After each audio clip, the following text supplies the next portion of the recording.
Thank you for joining Wars of the Roses, as we conclude with Part 6, the relation of Masonry to the ancient mysteries, from the Meaning of Masonry by W.L. Wilmshurst. Chapter 5, Freemasonry in relation to the ancient mysteries. Every Mason is naturally desirous to know something of the origin and history of the craft. The available literature on the subject is diffuse and unsatisfying. It offers a mass of disconnected details of archaeology and comparative religion without unifying them into any helpful light, and deals rather with matters of minor and temporal history than with what alone is of real moment, the spiritual lineage of the craft.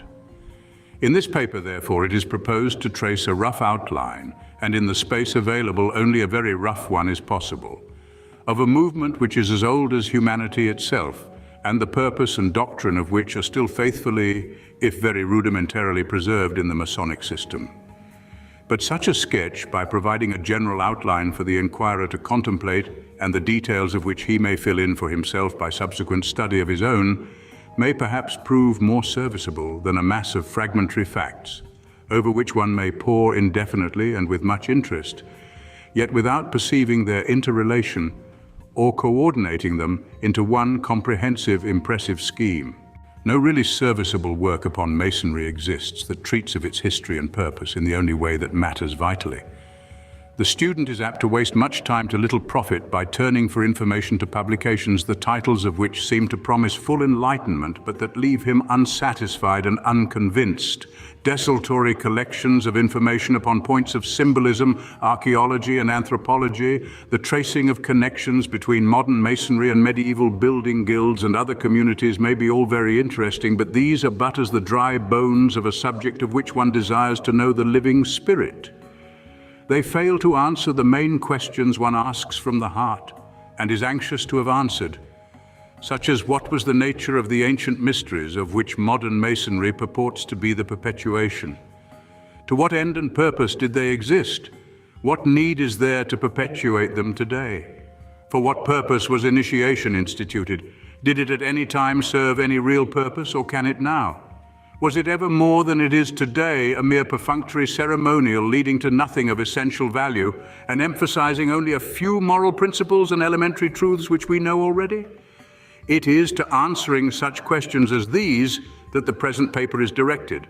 Now, one of the first things to strike any student of Masonic literature and comparative religion is the remarkable presence of common factors, common beliefs, doctrines, practices, and symbols in the religions of all races alike, whether ancient or modern, Eastern or Western, civilized or barbarian, Christian or pagan. However separated from others by time or distance, however intellectualized or primitive, however elaborated or simple their religion or morals, and however wide their differences in important respects, each people is found to have employed and still to be employing certain ideas, symbols, and practices in common with every other, perhaps with or without some slight modification of form. Masonic treatises abound with demonstrations of this uniformity in the use of various symbols prominent in every lodge. Authors delight in supplying evidence of the close correspondences in various unrelated systems and in demonstrating how ancient and universal such and such ideas, symbols, and practices have been. But they do not go so far as to explain the reason for this antiquity and universality. And it is this point which it will be well to clear up at the outset, since it furnishes the clue to the entire problem of the genesis, the history, and the reason for the existence of Masonry. If research and reflection be pushed far enough, it becomes clear that the universality and uniformity referred to are due to the fact that at one time, long back in the world's past, there existed or was implanted in the minds of the whole human family, which was doubtless much smaller and more concentrated then than now, a proto-evangelium or root doctrine in regard to the nature and destiny of the soul of man and its relation to the deity. We of today pride ourselves upon being wiser and more advanced than primitive humanity. We assume that our ancestors lived in moral benightedness, out of which we have since gradually emerged into comparative light. All the evidence, however, negatives these suppositions. It indicates that primitive man, however childish and intellectually undeveloped according to modern standards, was spiritually conscious and psychically perceptive to a degree undreamed of by the modern mind. and that it is ourselves who, for all our cleverness and intellectual development in temporal matters, are nevertheless plunged in darkness and ignorance about our own nature, the invisible world around us, and the eternal spiritual verities. In all scriptures and cosmologies, the tradition is universal of a golden age, an age of comparative innocence, wisdom, and spirituality, in which racial unity and individual happiness and enlightenment prevailed, in which there was that open vision for want of which a people perisheth, but in virtue of which men were once in conscious conversation with the unseen world, and were shepherded, taught, and guided by the gods, or discarnate superintendents of the infant race, who imparted to them the sure and indefeasible principles upon which their spiritual welfare and evolution depended. The tradition is also universal of the collective soul of the human race having sustained a fall, a moral declension from its true path of life and evolution, which has severed it almost entirely from its creative source, and which, as the ages advanced, has involved its sinking more and more deeply into physical conditions, its splitting up from a unity employing a single language into a diversity of conflicting races of different speeches and degrees of moral advancement, accompanied by a progressive densification of the material body and a corresponding darkening of the mind and atrophy of the spiritual consciousness. To some who read this, the statement will probably be rejected as fabulous and incredible. The supposition of a fall of man is nowadays an unpopular doctrine rejected by many who contend that everything points rather to a rise of man, yet who fail to reflect that logically a rise necessarily involves an antecedent fall from which a rise becomes possible. This point, however, we cannot stop to discuss, and must be content merely with indicating what in both the scriptures of all races and the wisdom tradition of the sages of antiquity is unanimously recorded to be the fact.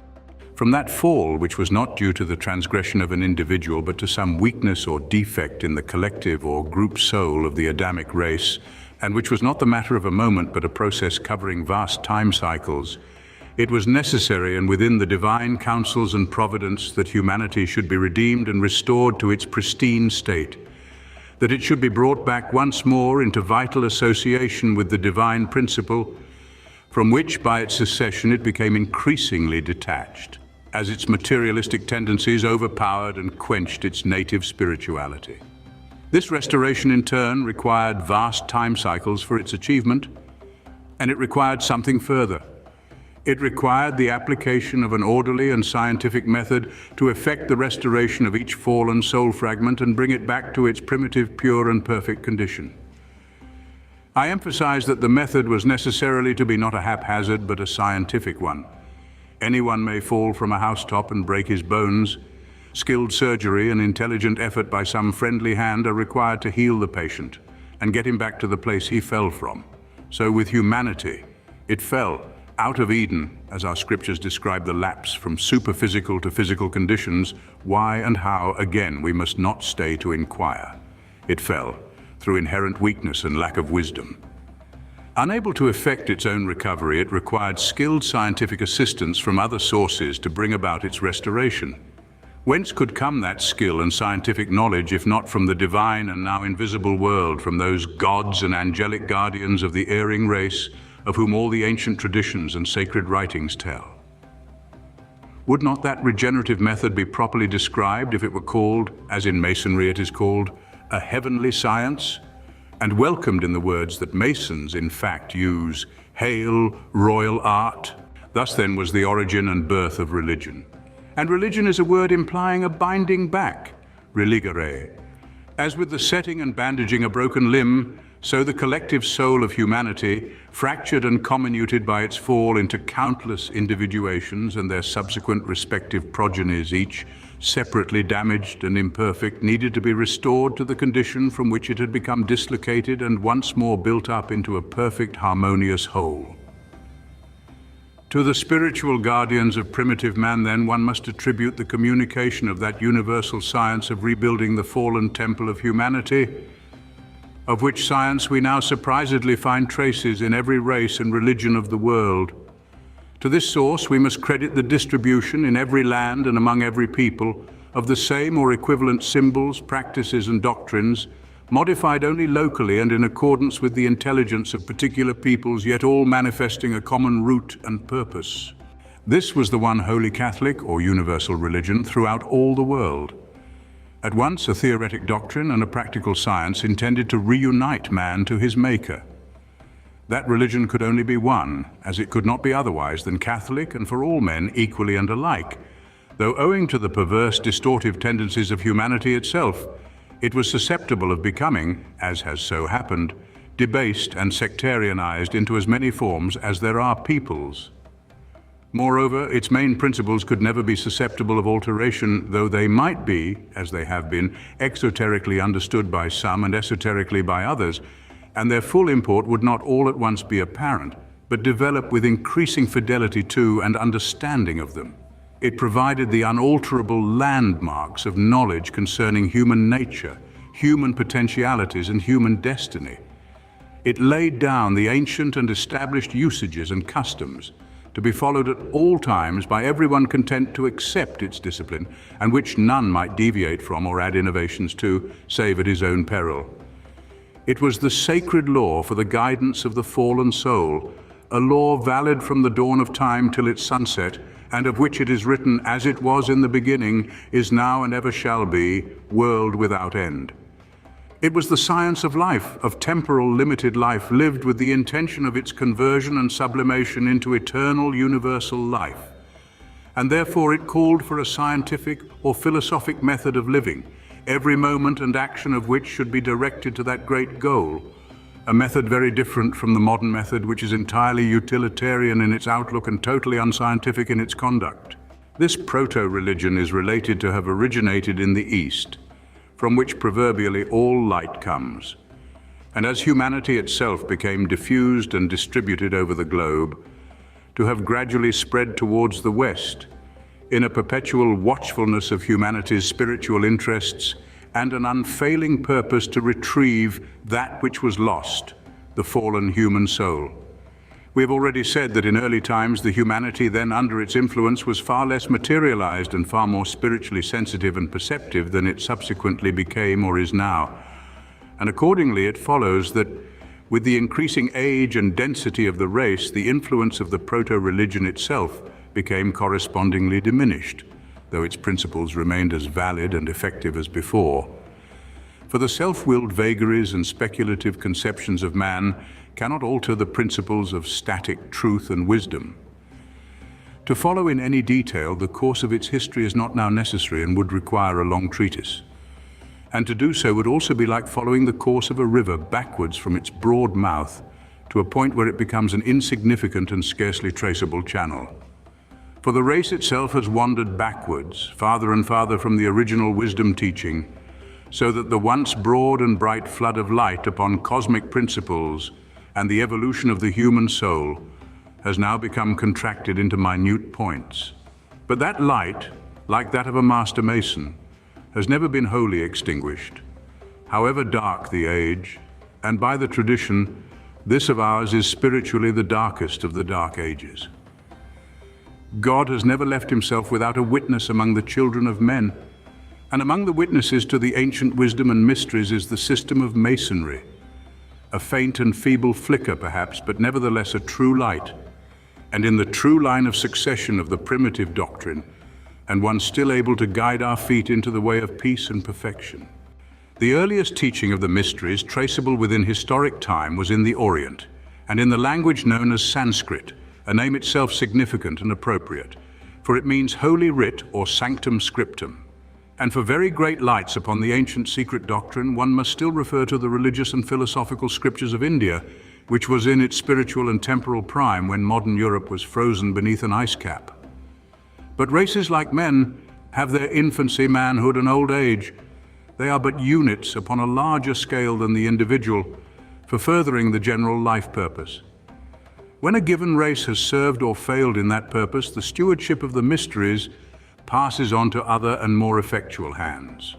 The next great torchbearer of the light of the world was Egypt, which, after many centuries of spiritual supremacy, in turn became the desert it now is, both spiritually and materially, leaving nevertheless a mass of structural and written relics still testifying to its possession of the doctrine in the days of its glory. From Egypt, as civilizations developed in adjoining countries, a great irradiation of them took place by the diffusion of its knowledge and the institution of minor centers for the imparting of the divine science in Chaldea, Persia, Greece, and Asia Minor. Out of Egypt have I called my son is, in one of its many senses, a biblical allusion to this passing on of the Catholic mysteries from Egypt to new and virgin regions for their enlightenment. Of these various translations, those that concern us chiefly are two. The one to Greece, the other to Palestine. We know from the Bible that Moses was an initiate of the Egyptian mysteries and became learned in all its wisdom, while Philo tells us that Moses there became skilled in music, geometry, arithmetic, hieroglyphics, and the whole circle of arts and sciences. In other words, he became in a real sense a master mason, and as such, qualified himself for his subsequent great task of leadership of the Hebrew people and the formulating of their religious system and rule of life as laid down in the Pentateuch. The Mosaic system continued, as we know, along the channel indicated in the books of the Old Testament, and then, after many centuries and vicissitudes, effloresced in the greatest of all expressions of the mysteries, as disclosed in the Gospels of the New Testament, or New Witness, involving the supersession of all previous systems under the supreme grand mastership of Him who is called the Light of the World and its Savior. Concurrently with the existence of the Hebrew mysteries under the Mosaic dispensation, the great Greek school of the mysteries was developing, which, originating in the Orphic religion, culminated and came to a focus at Delphi, and generated the philosophic wisdom and the aesthetic glories associated with Athens and the Periclean age. Greece was the spiritual descendant and infant prodigy of both India and Egypt, though developing along quite different lines. We know that Pythagoras, like Moses after absorbing all his native teachers could impart, journeyed to Egypt to take his final initiation prior to returning and founding the great school at Crotona associated with his name. We know too from the Timaeus of Plato how aspirants for mystical wisdom visited Egypt for initiation and were told by the priests of Sais that you Greeks are but children in the secret doctrine, but were admitted to information enabling them to promote their own spiritual advancement. We know from the correspondence, recorded by Iamblichus, between Anebo and Porphyry, the fraternal relations existing between the various schools or lodges of instruction in different lands. How their members visited, greeted, and assisted one another in the secret science, the more advanced being obliged, as every initiate still is when called upon to afford assistance and instruction to his brethren in the inferior degrees. And we know that at the nativity, or shall we say the installation in this world of the great master, there came to him from afar magi or initiate visitors who knew of his impending advent and had seen his star in the east and desired to acknowledge and pay him reverence. In all these world-moving incidents, in times when initiation was a real event and not a mere ceremonial form as now, it is of interest to notice the practice upon a grand scale of the same customs and courtesies as are still observed, though alas, unintelligently by the craft of today. We must now speak more fully of the mysteries and the royal art, as pursued by the Greek school. With the Greeks, it took the form of a quest of philosophy, that is, for wisdom, for the Sophia, just as in the Hebrew and Christian schools, it took the form of a quest for the lost word. The end was of course the same in both cases, but the approach to it was by different means. And as we shall see, the two methods coalesced into one at a later date. The Greek approach was primarily an intellectual one, and by what Spinoza has termed amor intellectualis, DEI. The Christian approach was primarily through the affections and the adoration of the heart, both strained after that which was lost, but one sought after the lost ideal by intellectual and the other by devotional energy. Humanity is but slowly educated, line upon line, precept upon precept, here a little and there a little, one faculty after another being developed and trained unto the refashioning of the perfect organism. And if philosophic wisdom and the sense of beauty stood forth, as they did stand forth most prominently as the main pillars of the Greek system, the Greeks had yet to learn of a third and middle pillar that synthesized and comprised them both. That of the strength of the supreme virtue of love, when towards the object of all desire, it pours from a pure and perfect heart. The Greeks' quest of wisdom was something much more than a mere desire for larger information and maturer judgment about one's place in the universe. Merely to know certain facts about the hidden side of life profits nothing unless the knowledge is allowed to influence and adapt our method of living to the truths disclosed. Then the knowledge becomes transmuted into wisdom. One becomes the truth one sees, and a man's life becomes truth made substantial and dynamic. But to bring this about, one must first be informed about or initiated into certain elements of the truth and be persuaded that it is truth before setting about to become it. The Greek method, therefore, began by initiating the mind into certain truths about the soul's own nature, history, destiny, and potentialities, and then left the individual to follow up the information by a course of conduct in which the teaching imparted would become converted into assured conviction and living power, whilst his increasing progress in the science would itself result in awakening him to still deeper truths. It cannot be too strongly emphasized that no one can learn spiritual science, whether as taught by Masonry or any other system inculcating it, without submitting himself to its processes and living them out in practical experience. In this supreme study, knowing depends entirely upon doing. Comprehension is conditional upon and the corollary of action. He that will do the will shall know of the doctrine. Hence it is that in Masonry an installed master is still called a master of arts and sciences, for he is supposed to have mastered the art of living in accordance with the theoretic gnosis or science imparted to him in the course of his progress. Real Masonic knowledge will never be achieved merely by oral explanation, hearing lectures and studying books. These may be useful in giving a preliminary start to earnest seekers needing but a little guidance to set them on that path of personal practice and experience, where they will soon develop an automatic understanding of the doctrine for themselves. For those with but a casual, dilettante interest, the doctrine will continue veiled and secret. For example, it is one thing to hear explained what is meant by being divested of money and metals in the philosophic sense. It is quite another to have become insusceptible to all attraction by material interests and sense allurements, and to be consciously possessed of the wisdom accruing from that experience. It may interest to be told why, at a certain stage of progress, the candidate is likened to an ear of corn by a fall of water.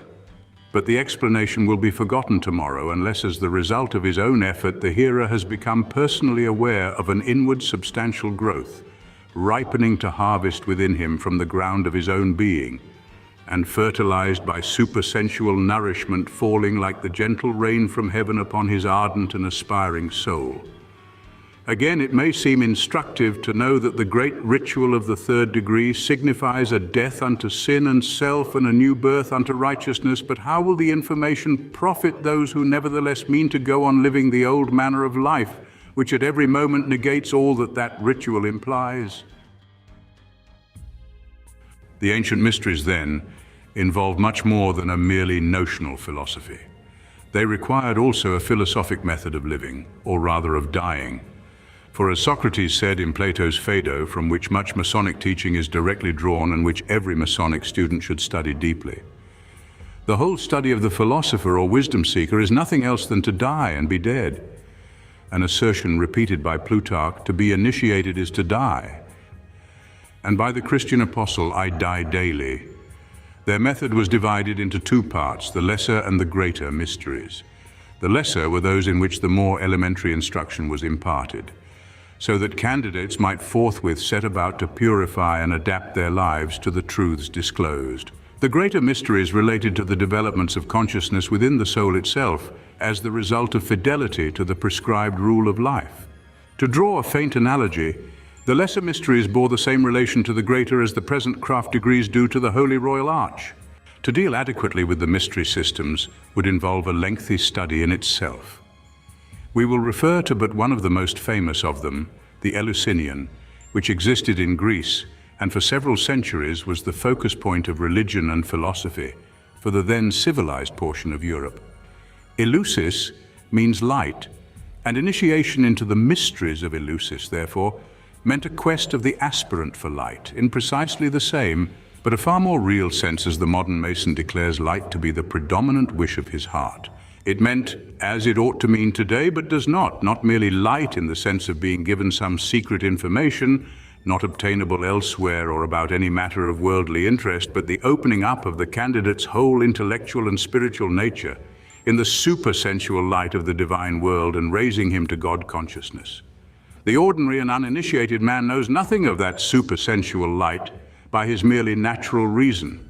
He is conscious only of the outer world and things perceptible by his natural faculties. In the words of St. Paul, the natural man receiveth not the things of the Spirit of God, for they are foolishness unto him, neither can he know them, because they are spiritually discerned.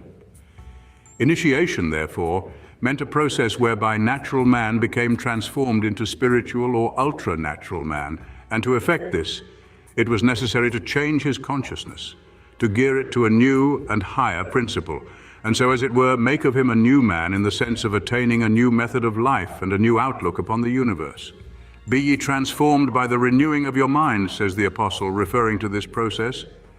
As has previously been shown in these papers, the transference of the symbol of the divine presence from the ceiling to the floor of the Masonic lodge is to indicate how the vital and immortal principle in man can be brought down from his remoter psychological region into his physical organism and function there through his body and brain, thus, as it were, dislocating and superseding his natural mentality and regenerating him. This truth is still further reproduced in Masonry by the name Lewis, traditionally associated with the craft. Lewis is a modern corruption of Eleusis and of other Greek and Latin names associated with light. In our instruction lectures, it is said to designate the son of a Mason. This, however, has no reference to human parentage and sonship. It refers to the mystical birth of the divine light in oneself. As a familiar scriptural text has it, "Unto us a child is born, unto us a son is given." It is the divine principle, the divine wisdom brought to birth and function within the organism of the natural man, who virtually becomes its parent. It is further described in our lectures as something which, when properly dovetailed into a stone, forms a clamp, enabling masons to lift great weights with little inconvenience whilst fixing them on their proper bases. All which is a concealed way of expressing the fact that when the divine light is brought forward from man's submerged depths and firmly grafted or dovetailed into his natural organism, he then becomes able easily to grapple with difficulties, problems, and weights of all kinds which to the unregenerate are insuperable, and to perceive all things sub specie eternitatis, and in their true relations, as is not possible to other men who behold them only sub specie temporis, and are consequently unable to judge their real values and fix them on their proper bases. In the time that the mysteries flourished, every educated man entered them in the same way that men enter a university in modern times. They were the recognized source of instruction in the only things that really matter, those affecting the culture of the human soul and its education in the science of itself and its divine nature. Candidates were graded according to their moral efficiency and their intellectual or spiritual stature. For years they underwent disciplinary intellectual exercises and bodily asceticism, punctuated at intervals by appropriate tests and ordeals, to determine their fitness to proceed to the more serious, solemn and awful processes of actual initiation, administered only to the duly qualified and which were of a secret and closely guarded character. Their education, differing greatly from the scholastic methods of a utilitarian age like our own, was directed solely to the cultivation of the 4 cardinal virtues and the 7 liberal arts and sciences as qualifications prerequisite to participation in the higher order of life to which initiation would eventually admit the worthy and properly prepared candidate. The construction put upon these virtues and sciences was a much more advanced one than the modern mind considers adequate. Virtues with them were more than abstractions and ethical sentiments. As the word itself implies, they involved positive valors and virility of soul. Temperance involved complete control of the passional nature under every circumstance. Fortitude, the courage that no adversity will dismay or deflect from the goal in view. Prudence, the deep insight that begets the prophetic or forward-seeing faculty of seership, providentia. Justice, unswerving righteousness of thought and action.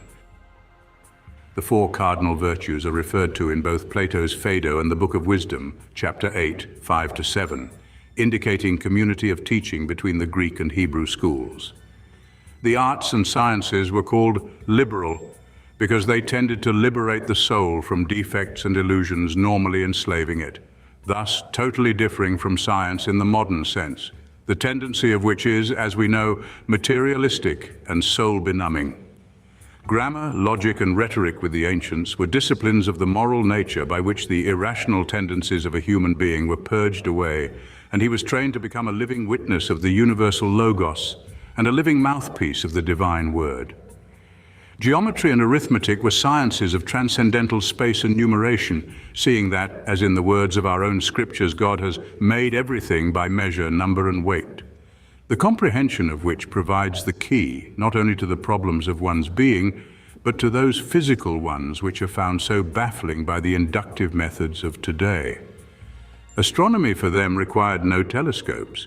It dealt not with the stars of the sky, but was the science of metaphysics and the understanding of the distribution of the forces latent in and determining the destiny of individuals, nations, and the race. Finally, music, or harmony, was for them not of the vocal or instrumental kind. It meant the living practice of philosophy, the adjustment of human life into harmony with God until the personal soul became unified with Him and consciously heard because it now participated in the music of the spheres. As Milton puts it, how lovely is divine philosophy, not harsh and crabbed as dull fools suppose, but musical as is Apollo's lute, and a perpetual feast of nectared sweets where no crude surfeit reigns. Every possible device was employed and practiced to train the mind to acquire dominion over the passions and to loosen and detach it from the impressions and attractions of the senses, to destroy the illusions and false imaginations under which it labors when using no higher light than its own, and to qualify it for a higher method of cognition and for the reception of supersensual truth and the light of the divine world. The idealism of Greek architecture and sculpture was entirely due to the same motive and with a view to elevating the imagination beyond the visible level and fitting the mind for the apprehension of ultra-physical form and beauty. Even athletic exercises were made to subserve the same purpose. Wrestling and racing were not vulgar sports. They were regarded sacramentally as the type of combats the soul must engage in against the competition of the fleshly desires. And the victor's crown of laurel or olive was the emblem of wisdom and illumination, resulting to him in whom the spirit conquers the flesh. Thus, every intellectual and physical interest was made subservient to the one idea of separating the soul from material bondage and was purposely of a purifying or cathartic nature that should cleanse the thoughts and desires of the aspirant and make him white within and without, even as the modern candidate for the craft is clothed in white. This inward purity of heart and mind, coupled with the possession of the four cardinal virtues, was and still is an absolute essential to the ordeals of actual initiation, which otherwise rendered the candidate liable to insanity and obsessions, of which the modern mind, in its ignorance of what initiation involves, can form no opinion. Those who became proficient and properly prepared in this curriculum of the lesser mysteries were eventually admitted to initiation in the greater mysteries. Those who failed to qualify were restrained from advancement. As now, the numbers of really earnest and qualified aspirants were only a percentage of the total of those who entered the mysteries. For in the spiritual life, as in the world of nature, the biological phenomenon prevails that the available raw material greatly exceeds the perfected product. Every year far more seeds are born, far more eggs are laid or spawned than reach maturity, although every seed and egg is potentially capable of growth and fruition. Plato, speaking of the mysteries in his own day, quotes a still older authority that the thyrsus bearers, the thyrsus or caduceus, was an elaborate wand borne by the candidate, to the symbolism of which deep meaning attached. Its present form is the wand carried by the deacon accompanying the candidate. The same truth is restated in the words in the Gospels. Many are called, but few are chosen.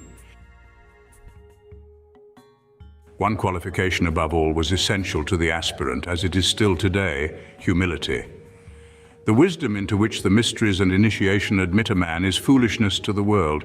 It is a reversal and revolution of all orthodox and academic standards.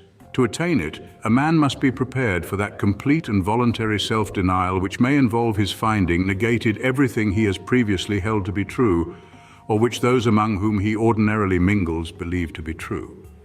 He must be content to become a fool for the kingdom of heaven's sake, and to suffer adversity, ridicule, and obloquy for it if needs be. This was one of the prime reasons for secrecy, and one, though not the only one, of the origins of the Masonic injunction as to secrecy. The world's wisdom and that to which initiation admits are so antipodal in their nature that any intrusion of the latter will infallibly provoke resentment from the former. Hence it is written, "Cast not your pearls before swine, neither give that which is holy unto dogs, lest they turn and rend you." Silence and secrecy are therefore desirable, if only in self-defense, though there are other reasons. But humility is indispensable. In the public processions of the lesser mysteries, for the public were permitted at certain festivals to participate to a small extent in some of the more exoteric knowledge, the sacred emblems and Eucharistic vessels used in the rites were carried with great reverence upon the back of an ass. With the same intention, it is said that one of the great Greek philosophers always had an ass by his side in his lecture room when instructing his students. The explanation is given in the words of one of the old authorities upon initiation as follows: "There is no creature so able to receive divinity as an ass, into whom, if ye be not turned, ye shall in no wise be able to carry the divine mysteries." In the light of this, one will at once discern the symbolical significance of the Christian master riding into Jerusalem upon an ass. Another, and a greatly educative means employed in the mysteries, was that of instructing, enlarging, and purifying the imagination by means of myths, expressing either in doctrinal form or by spectacular representation truths of the divine world and of the soul's history. The modern mind, in its passion for actual concrete facts, is little sympathetic to a method of teaching which dispenses with demonstrable facts and prefers to enunciate the eternal principles underlying such facts, and of which those facts are but the manifested resultant consequence. Facts of history or science tend, however, to congest the mind and paralyze the imagination, as Darwin lamented in his own case. Principles stimulate and illumine the imagination and enable the mind to interpret facts and adjust them to their proper relation. The Greek mythologists were adepts at expressing cosmic and philosophic truths in the guise of fables, which at once expressed theosophic teaching to the discerning and veiled it from the careless and ignorant. Myth-making was a science, not an indulgence in irresponsible fiction, and by exhibiting some of these myths in dramatic form, candidates were instructed in various fundamental verities of life. One of the chief and best known of the numerous myths was that of Demeter and her daughter Persephone, annually performed with great ceremony and elaboration at the Eleusinian, and of which it may be useful to speak briefly. It told how the maiden Persephone strayed away from Arcadia heaven and her mother Demeter to pluck flowers in the meads of Enna, and how the soil there opened and caused her to fall through into the lower dark world of Hades, ruled over by Pluto. The despair of her mother at the loss reached Zeus, the chief of the gods, with the result that he relieved the position by ordaining that, if the girl had not eaten of the fruit of Hades, she should forthwith be restored to her mother forever, but that if she had so eaten, she must abide a third of each year with Pluto and return to Demeter for the other 2/3. It proved that Persephone had unfortunately eaten a pomegranate in the lower world, so that her restoration to her mother could not be permanent but only periodic. This myth, and the importance once attached to it, will be appreciated only upon understanding its interpretation. It is the story of the soul, and is of the same nature as the Mosaic myth of Adam and Eve and the apple, and as the cosmic parable of the prodigal son, neither of these being meant to be regarded as historically true, but as a fiction spiritually true of cosmic facts.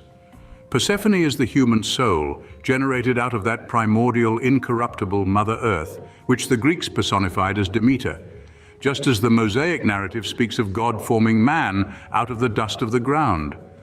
Her straying from her Arcadian home and heavenly mother in quest of flowers, or fresh experiences on her own account, in the fields of Enna, corresponds with the same promptings of desire that led to Adam's disobedience in Eden and his fall thence to this outer world.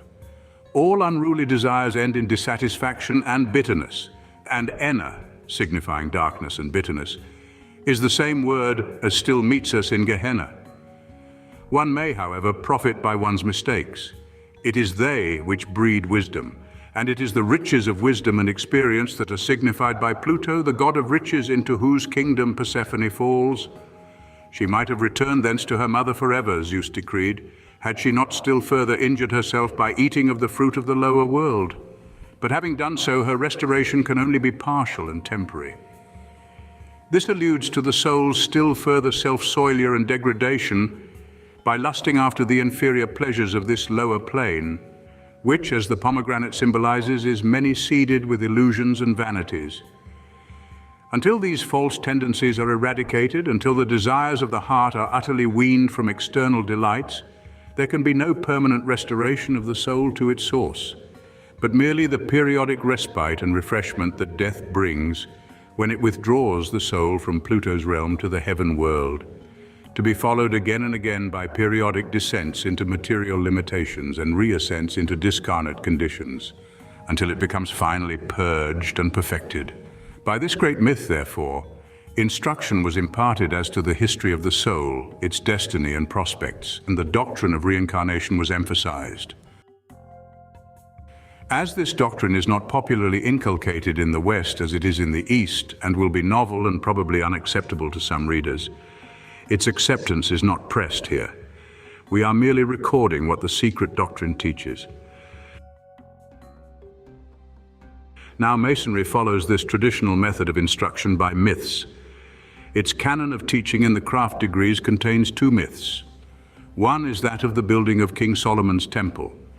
The other is that of the death and burial of Hiram Abiff, narrated in the traditional history. The Royal Arch contains a third myth in the story of the return from captivity after the destruction of the first temple, the commencement to build the second, and the discovery then made. This third myth has already been expounded in our paper on the Royal Arch degree, so that we need now speak only of the craft myths. To the literal-minded, the building of Solomon's temple at Jerusalem, which is of course largely but not entirely based upon the Hebrew scriptures, appears to be the history of an actual stone and mortar structure erected by three Asiatic notables, one of whom conceived the idea, another supplying the building material, whilst the third was the practical architect and chief of works. The two former are said to have been kings of adjacent small nations. The third was not a royalty, but apparently a person of no social dignity and a widow's son. As has previously been said in these papers, these details of an enterprise undertaken more than 2,000 years ago can have no possible value to anyone today, and if they related merely to historic fact, modern Masonry might as well close its doors and cease to exist for any benefit that fact could impart to serious or reflective minds.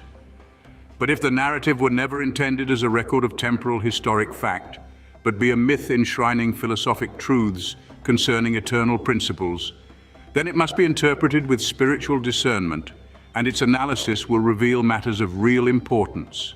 The story of the building of the temple, then, is a philosophical instruction, garbed in quasi-historical form, concerning the structure of the human soul. That temple is not one of common brick and stone, but of the unhewn stone, or incorruptible raw material of which the Creator fashioned the human organism.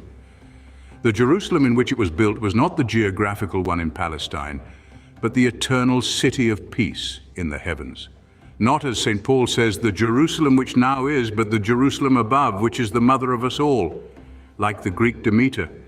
Its builders were not three human personages resident in the Levant, but the divine energy considered in its three constituent principles, spoken of in our instruction lectures as wisdom, strength, and beauty, which as pillars of his work run through and form the metaphysical warp and basis of all created things. These three metaphysical principles may be defined in modern terms as life essence or the substantial spirit of wisdom, incorruptible matter, serving as the mold, matrix, or vehicle of that life essence to give it fixity, form, and objectiveness, strength, and lastly, the fabricative intellectual principle, or logos, binding these two together and constituting the whole an intelligent and functionally effective instrument, beauty. Of these three principles, or upon these three pillars, was the human soul originally and divinely built in the heaven world. And our lectures therefore rightly say that those three pillars also allude to Solomon, king of Israel, Hiram, king of Tyre, and Hiram Abiff, because those names personify the indissociable triadic constituents of the divine unity. They are also shown inscribed upon the central symbolic altar in the royal archdegree as further evidence of this divine construction of the human soul. The temple of the soul has, however, now been destroyed and thrown down from its primitive eminence and grandeur. Humanity, instead of being a collective, united, organic whole, has become shattered into innumerable fragmentary, separated parts, not one stone standing upon another of its ruined building. It has lost consciousness of the genuine secrets of its own origin and nature, and has now to be content with the spurious, substituted knowledge it picks up from sense impressions in this outer world. Like Persephone, it has eaten the pomegranates of Pluto's dark realm in preference to the ambrosia of Arcady, and until that poison is eliminated from its system, it cannot permanently reattain its unfallen state, but at best must endure a rhythm of deaths and rebirths and of intermittent periods of labor in this world and refreshment beyond it. But it may become cleansed. The temple can be rebuilt, and each mason's soul that is wrought into a true die or square by his work upon himself here becomes one more new stone of the restored temple in the heavens. A further word is necessary as to the concealed significance of Solomon and the two Hierams. Solomon personifies the primordial life essence or substantialized divine wisdom, which is the basis of our being. It is defined in the Book of Wisdom, chapter 8, 25-27, as a pure influence flowing from the glory of the Almighty, the brightness of the everlasting light, the unspotted mirror of the power of God and the image of His goodness. It is described as a king because it must needs transcend and overrule whatever is inferior to itself, and as King of Israel because Israel itself means cooperating or ruling with God, as distinct from being associated with beings or affairs of a sub-divine order. To conjoin this transcendental life essence to a vehicle which should give it fixity and form required the assistance of another dominant or kingly principle, personified as Hiram, king of Tyre, who supplied the building material. Now, inasmuch as we are dealing with purely metaphysical ideas, it will be obvious that the Tyre in question has no relation to the Levantine seaport of that name. The name Tyre in Hebrew means rock, and the strength, compactness, and durability which we associate with rock, whilst the same word recurs in Greek as touros and in Latin as terra, earth, and as durus, implying form, hardness, consistency, and durability. King of Tyre, therefore, is interpretable as the cosmic principle which gives solidity and form to the spiritual, fluidic, and formless life essence, and which is comparable to a cup intended to hold liquid.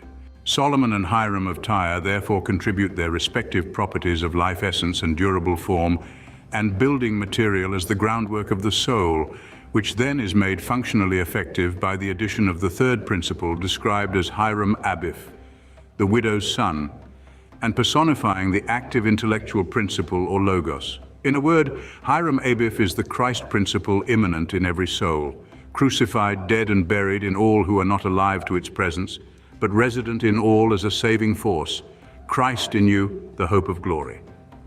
Consistently with Christ-like humility, Hiram Abif, literally the teacher from the Father, is not described as a king, as are Solomon and Hiram of Tyre, but as one of no reputation, a widow's son, a beautiful touch of Gnostic symbolism referable to the derelict or widowed nature of the divine motherhood, or Sophia, owing to the errancy and defection from wisdom of her frail children.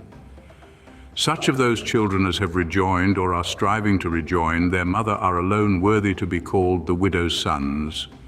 And it is to the cry to those who have rejoined her from those still laboring at that task in the flesh, and perhaps wiping from their brow the bloody sweat of their Gethsemane anguish in the struggle, that the traditional petition applies, "Come to my help, ye sons of the widow, for I am the widow's son." The temple of the human soul, primordially constituted of the three principles just spoken of in due balance and proportion and divinely pronounced to be very good, has deflected from that state.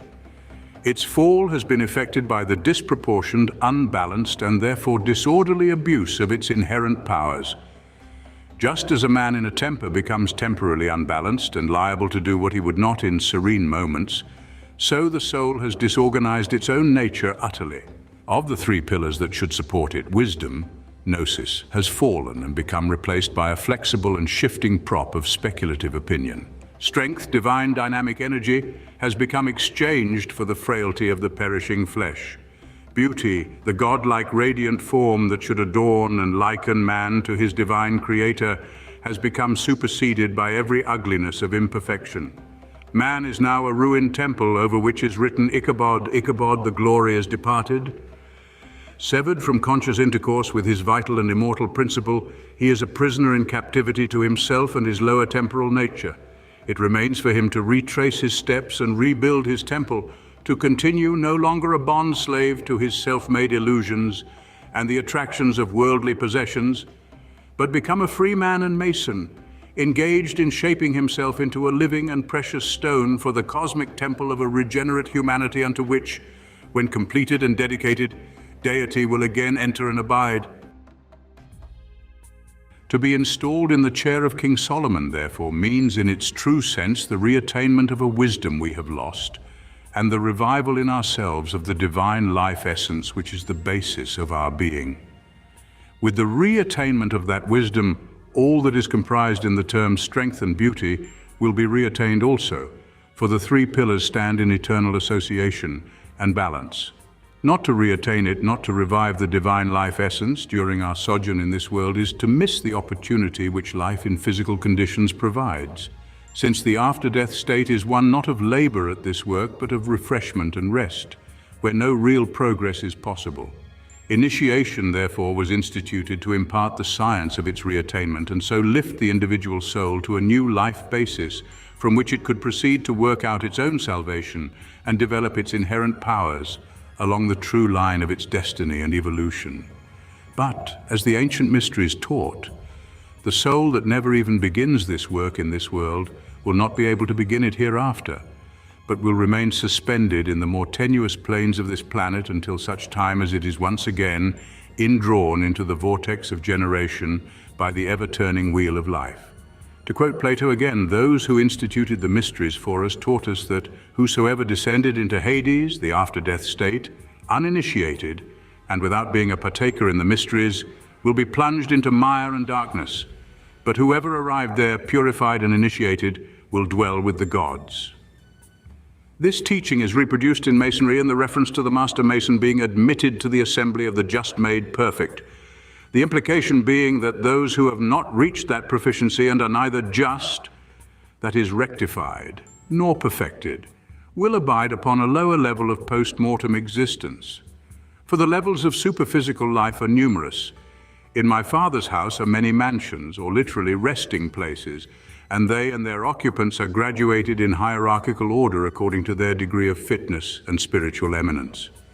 The disordered modern world, with its perverse democratic ideals of equality and uniformity, has lost all sense of the hierarchic principle, which, since it obtains in the higher world, ought to be reflected in this. Order is heaven's first law, and that confessed, some are and must be greater than the rest. But Masonry preserves the witness to this graduation, and to the existence of separate tiers of life in the heaven places in the symbolic distribution of its more advanced members. Above the craft lodges there presides the provincial Grand Lodge. Beyond that rules the Grand Lodge of the nation. Theoretically higher than any of these is the Royal Arch chapter, with the provincial and grand chapters towering beyond that.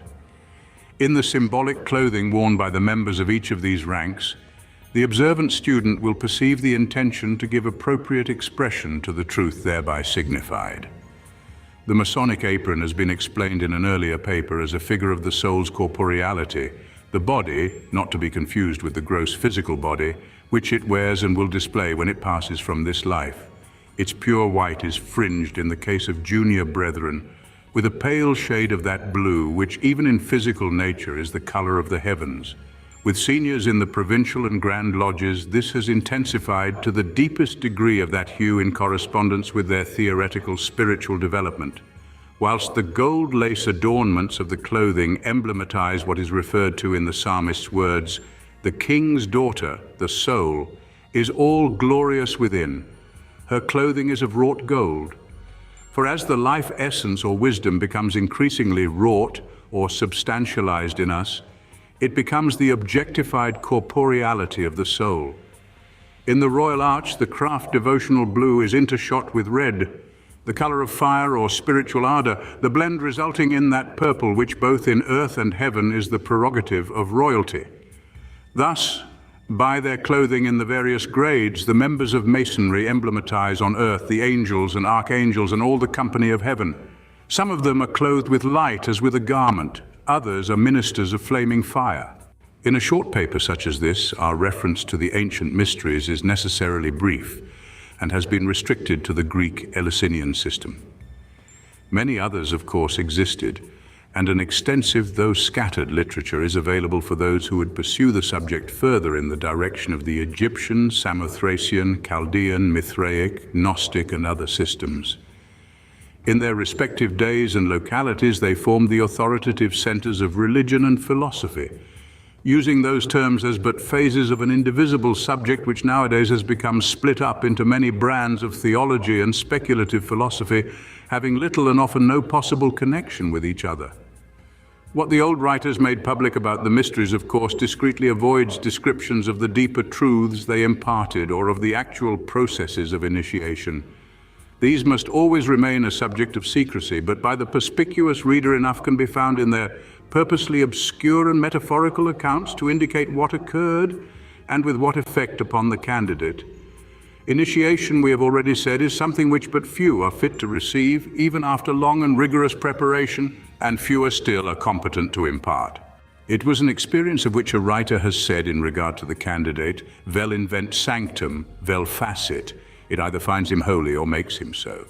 Virgil's account in the 6th Aeneid of the initiation of Aeneas into Elysium, or the supernatural light, or that of Lucius, again a name signifying enlightenment, in the golden ass of Apuleius when he was permitted to see the sun at midnight, are instructive instances.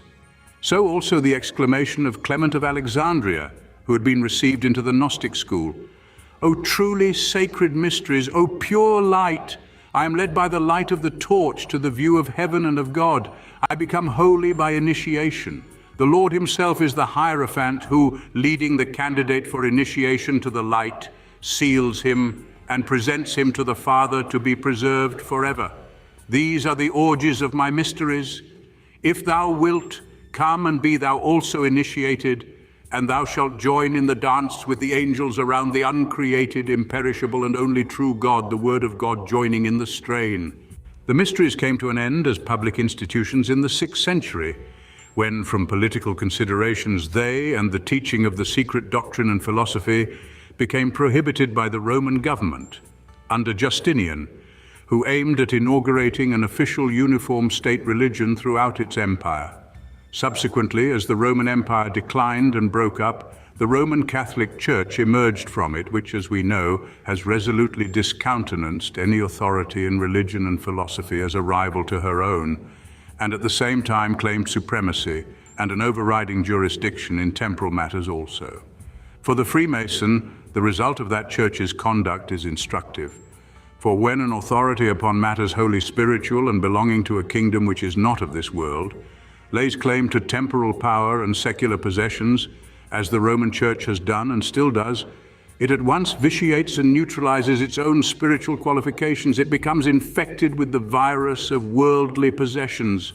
It loads itself with the money and metals from which it is essential to keep divested. The result has been that what might have been and was designed to be the greatest spiritually educative force in the world's history has become a materialized institution, exercising an intellectual tyranny which has estranged the minds of millions from religion altogether.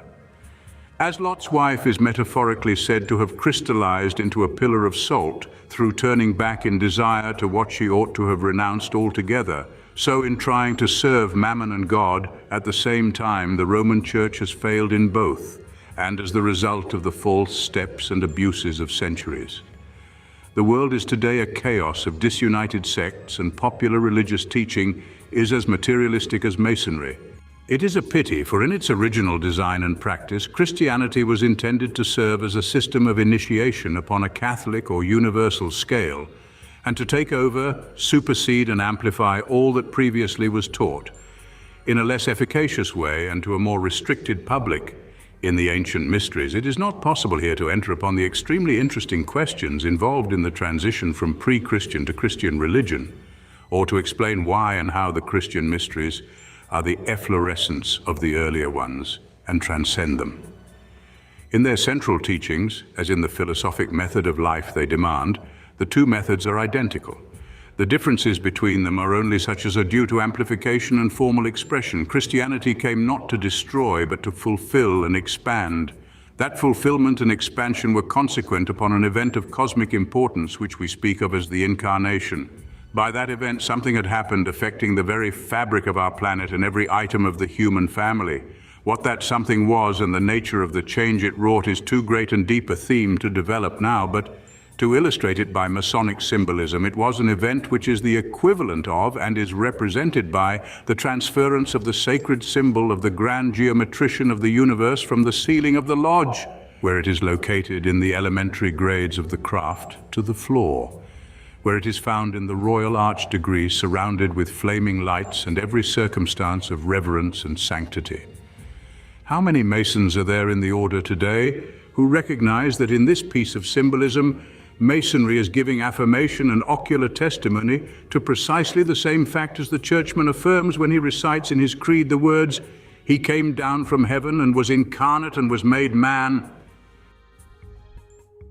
By a tacit and quite unwarranted convention, the members of the craft avoid mention in their lodges of the Christian master and confine their scriptural readings and references almost exclusively to the Old Testament. The motive being no doubt due to a desire to observe the injunction as to refraining from religious discussion and to prevent offense on the part of brethren who may not be of the Christian faith. The motive is an entirely misguided one and is negated by the fact that the greater light, upon which every member is obligated and to which his earnest attention is recommended from the moment of his admission to the order, is not only the Old Testament, but the volume of the sacred law in its entirety. The New Testament is as essential to his instruction as the Old, not merely because of its moral teaching, but in virtue of its constituting the record of the mysteries in their supreme form and historic culmination. The Gospels themselves, like the Masonic degrees, are a record of preparation and illumination leading up to the ordeal of death, followed by a raising from the dead and the attainment of mastership, and they exhibit the process of initiation carried to the highest conceivable degree of attainment.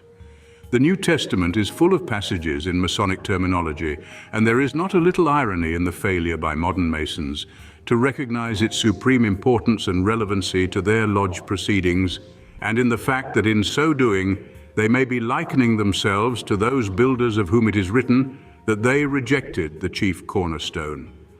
They would learn further that the Grand Master and exemplar of Masonry, Hiram Abiff, is but a figure of the great Master and exemplar and Savior of the world, the divine architect by whom all things were made, without whom is nothing that hath been made, and whose life is the light of men. If, in the words of the Masonic hymn, Hiram the architect did all the craft direct how they should build, it is equally true that the protagonist of the Christian scriptures also taught universal humanity how they should build and reconstruct their own fallen nature, and that the method of such building is one which involves the cross as its working tool, and one which culminates in a death and a raising from the dead. And of those who attain their initiation and mastership by that method, is it not further written there that they become of the household of God, and built into a spiritual temple not made with hands, but eternal and in the heavens, and of which Jesus Christ is the chief cornerstone, in whom all the building fitly framed together groweth unto an holy temple builded for an habitation of God? Neither the ancient mysteries nor modern Masonry, their descendant, therefore, can be rightly viewed without reference to their relation to the Christian Evangel, into which the pre-Christian schools became assumed. The line of succession and evolution from the former to the latter is direct and organic, allowing for differences of time, place, and form of expression. Both taught exactly the same truths and inculcated the necessity for regeneration. In such a matter, there cannot be a diversity of doctrine. The truth concerning it must be static and uniform at all periods of the world's history. Hence we find St. Augustine affirming that there has never existed but one religion in the world, since the beginning of time, meaning by religion the science of rebinding the dislocated soul to its source, and that religion began to be called Christian in apostolic times. And hence, too, it is that both the Roman Church and Masonry, although so widely divergent in outlook and method, have this feature in common, that each declares and insists that no alteration or innovation in its central doctrine is permissible, and that it is unlawful to remove or deviate from its ancient landmarks.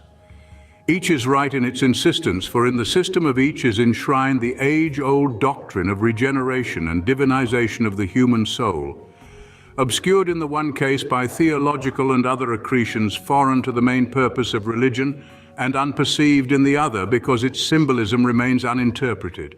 To clear vision, Christian and Masonic doctrine are identical in intention, though different in method. The one says via crucis, the other via lucis, yet the two ways are but one way. The former teaches through the ear, the latter through the eye, and by identifying the aspirant with the doctrine by passing him personally and dramatically through symbolic rites which he is expected to translate from ceremonial form into subjective experience. As patristic literature shows, the primitive method of the Christian Church was not that which now obtains, under which the religious offices and teaching are administered to the whole public alike, and in a way implying a common level of doctrine for all and uniform power of comprehension by every member of the congregation. It was, on the other hand, a graduated method of instruction and identical with the Masonic system of degrees conferred by reason of advancing merit and ability. To cite one of the most instructive of early Christian treatises, Dionysius on the ecclesiastical hierarchy, with which every Masonic student should familiarize himself, it will be found that admission to the early church was by 3 ceremonial degrees exactly corresponding in intention with those of Masonry. The most holy initiation of the mystic rites has as its first godly purpose the holy cleansing of the initiated, and as second, the enlightening instruction of the purified, and finally, and as the completion of the former, the perfecting of those instructed in the science of their appropriate instructions. The order of the ministers in the first class cleanses the initiated through the mystic rites. In the second, conducts the purified to light. And in the last and highest, makes perfect those who have participated in the divine light by the scientific contemplations of the illuminations contemplated. This brief passage alone suffices to show that originally membership of the Christian Church involved a sequence of 3 initiatory rites identical in intention with those of the craft today. The names given to those who had qualified in those rites were respectively catechumens, liturgoi, and priests or presbyters, which in turn are identifiable with our entered apprentices, fellow crafts, and master masons. Their first degree was that of a rebirth and purification of the heart, their second related to the illumination of the intelligence, and their third to a total death unto sin and a new birth unto righteousness, in which the candidate died with Christ on the cross. As with us, he is made to imitate the death of Hiram and was raised to that higher order of life which is mastership. When Christianity became a state religion and the Church a world power, the materialization of its doctrine proceeded apace and has only increased with the centuries. Instead of becoming the unifying force its leaders meant it to be, its association with worldly possessions has resulted in making it a disintegrative one. Abuses led to schisms and sectarianism, and whilst the parent body, in the form of the Greek and Roman churches, still possesses and jealously conserves all the original credentials, traditions, and symbols in their superb liturgies and rites, more importance is attached to the outer husk of its heritage than to its kernel and spirit, whilst the Protestant communities and so-called free churches have unhappily become self-severed altogether from the original tradition, and their imagined liberty and independence are in fact but a captivity to ideas of their own, having no relation to the primitive gnosis, and no understanding of those mysteries which must always lie deeper than the exoteric popular religion of a given period. Regeneration as a science has long been and still is entirely outside the purview of orthodox religion. The Christian master's affirmation, "Ye must be born again," is regarded as but a pious counsel towards an indefinite improvement of conduct and character, not as a reference to a drastic scientific revolution and reformation of the individual in the way contemplated by the rites of initiation prescribed in the mysteries. Popular religion may indeed produce good men, as the world standard of goodness goes. It does not and cannot produce divinized men endued with the qualities of mastership, for it is ignorant of the traditional wisdom and methods by which that end is to be attained. That wisdom and those traditional methods of the mysteries have, however, never been without living witness in the world, despite the jealousy and inhibitions of official orthodoxy. Since the suppression of the mysteries in the 6th century, their tradition and teaching have been continued in secret and under various concealments, and to that continuation our present Masonic system is due. As previously intimated in these papers, it was compiled and projected between 2 and 3 centuries ago as an elementary expression of the ancient doctrine and initiatory method by a group of minds which were far more deeply instructed in the old tradition and secret science than are those who avail themselves of their work today, or even than the text of the Masonic rites indicates. If they remained obscure and anonymous so that the modern student's research is unable to identify them, it is only what is to be expected. For the true initiate is one who never proclaims himself as such, and is content ever to remain impersonal and out of sight and notoriety, planting his seed for the welfare of his fellow men indifferently, and leaving others to water it, and God to give it increase. But within the limits they allowed themselves, they achieved their work well and truly, and, as has been sought to demonstrate in these pages, made it a rescript, faithful at least in outline and main principles of the ancient teaching and perfecting rites of the philosophic mysteries. It has been well said by a writer of authority on the subject that they put forward the system of speculative masonry as an experiment upon the mind of the age, and with a view to exhibiting to at least a small section of a public living in a time of gross darkness and materialism, an evidence of the doctrine of regeneration which might serve as a light to such as could profit therefrom. If this theory be true, their intention may at first sight appear to have become falsified by subsequent developments, in the course of which there has sprung up an organization of worldwide dimensions and vast membership, animated undoubtedly in the main, with worthy ideals and accomplishing a certain measure of benevolent work, but nevertheless failing entirely in perceiving its true and original purpose as an order for promoting the science of human regeneration, and unconscious that by this default its achievements in other directions are of small or no account. But a broader and wiser view of the situation would be one that, whilst recognizing a great diffusion of energy to little present purpose, sees also that in the long run and in the amplitude of time that energy is not wasted but conserved, and that besides benefiting individuals here and there who are capable of truly profiting from the order, it preserves the witness and keeps burning the light of the perpetual mysteries in a dark age, like the light of a master mason which never becomes wholly extinguished. So in the world's darkest days, the light of the mysteries never goes out entirely, and God and the way to him are not left without witness. If, in comparison with other witnesses, Masonry is but a glimmering ray rather than a powerful beam of light, it is nonetheless a true ray, a kindly light lit from the world's central altar flame, and sufficing to lead at least some of us on amid the encircling gloom until the night is gone. Light is granted in proportion to the desire of our hearts, but for the majority of Masons their order sheds no light at all, because light is not their desire, nor is initiation in its true sense understood or wished for. They move among the symbols, simulacra, and substituted secrets of the mysteries without comprehending them, without wishing to translate them into reality. The craft is made to subserve social and philanthropic ends foreign to its purpose, and even to gratify the desire for outward personal distinction. But as an instrument of regeneration, it remains wholly ineffective. Is this nescience, this imperviousness and failure to comprehend, however, to no purpose? Perhaps not. Each of us lives in the presence of natural mysteries he fails to discern or understand, and even when the desire for wisdom is at last awakened, the education of the understanding is a long process. Nature in all her kingdoms builds slowly, perfecting her aims through endless repetitions and apparently wanton waste of material. And in the things of the kingdom which transcends nature, the same method prevails. Souls are drawn but slowly to the light, and their perfecting and transmutation into that light is often very gradual. For long before it is able to distinguish shadow from substance, humanity must try its prentice hand upon illusory toys and substitutions for the genuine secrets of reality. For long before it is worthy of actual initiation upon the path that leads to God, it must be permitted to indulge in preliminary, unintelligent rehearsals of the processes therein involved. The approaches to the ancient temples of the mysteries were lined with statues of the gods, having no value of themselves, but intended to habituate the minds of neophytes to the spiritual concepts and divine attributes to which those statues were meant to give objective form and semblance.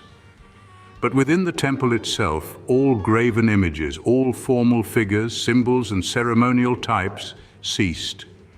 For the mind had then finally to learn to dispense with their help, and in the strength of its own purity and understanding alone, to rise into unclouded perception of their formless prototypes and see the nameless of the 100 names.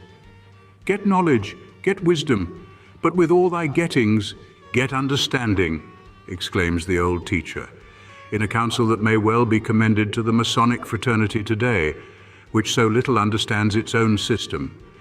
But understanding depends upon the gift of the supernal light, which gift in turn depends upon the ardor of our desire for it. If wisdom today is widowed, all Masons are actually or potentially the widow's sons, and she will be justified of her children who seek her out and who labor for her as for hid treasure. It remains with the craft itself whether it shall enter upon its own heritage as a lineal successor of the ancient mysteries and wisdom teaching, or whether, by failing so to do, it will undergo the inevitable fate of everything that is but a form from which its native spirit has departed. Thank you for watching, and please don't forget to share, like, subscribe, and comment, and if you can, please consider donating to Wars of the Roses. Links to PayPal and Patreon are in the description. Thank you so very much.